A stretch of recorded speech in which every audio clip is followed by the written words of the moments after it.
The Lutheran Church Missouri Synod's Office of National Mission offers a training process to congregations known as planting gospel seeds while serving human needs. It's a training that helps congregations become immersed and rooted in their communities. Churches that are islands, that have no connection with the community, they just happen to be geographically there, are increasingly in decline.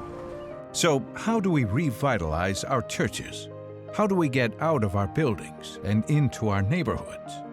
How do we find ways to bring the saving message of Jesus to the lost in our community? And so here's what the Gospel Seeds provides then. It provides access to people. And so you leave your building, you go out to your community, you see people, you talk to them about, so what are the felt needs in this community?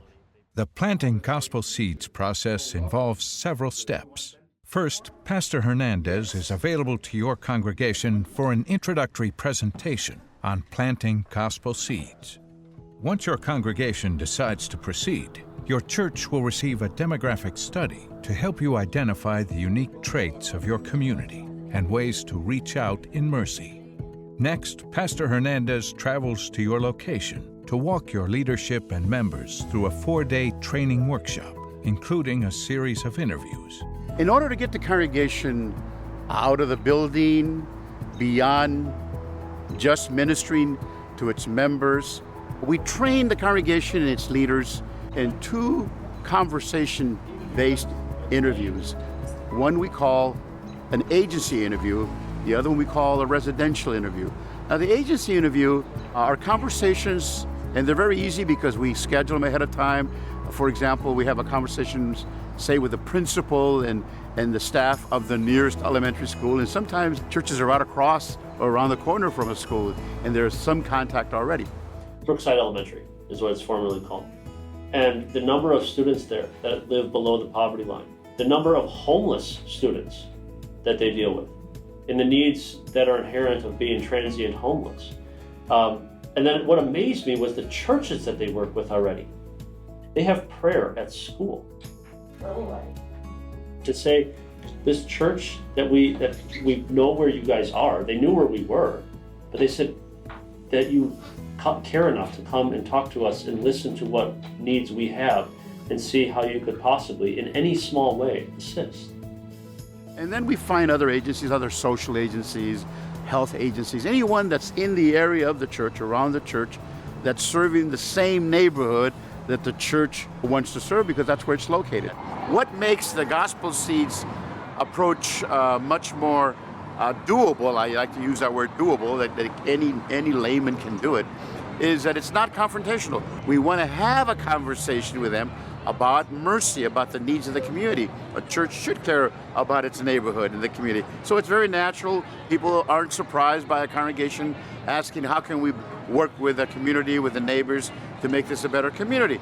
The key is that we do not initiate a spiritual conversation. We'll let them ask us, and often they do. We'll let the Holy Spirit touch their hearts to ask, and then we can share our simple faith, very clear terms, share about our faith in Jesus. The planting gospel seeds process doesn't end there. Just as Reverend Hernandez encourages you to follow up with the neighbors you meet during residential interviews, he also follows up with your congregation to keep the process moving. The residential interviews is another interview that really is a little bit scary for the congregation, for members, for the pastor. And so there we have to actually really take them out and teach them how to have conversations with their neighbors in a very low-key, non-threatening way. And so we start a conversation, and that's really the goal, is to converse with people, because we know that conversation is the basis for developing relationships. The results of caring for the mercy needs in your community are relationships that have been built to share the gospel. Long-lasting relationships designed to revitalize the church. Didn't you even have a little sense of joy knowing that you're getting to know people in the community right around your church? You're no longer an island, but you're connected, and all these connections begin to unfold and develop. There's so many people out there that need a connection with a local congregation that cares for its community.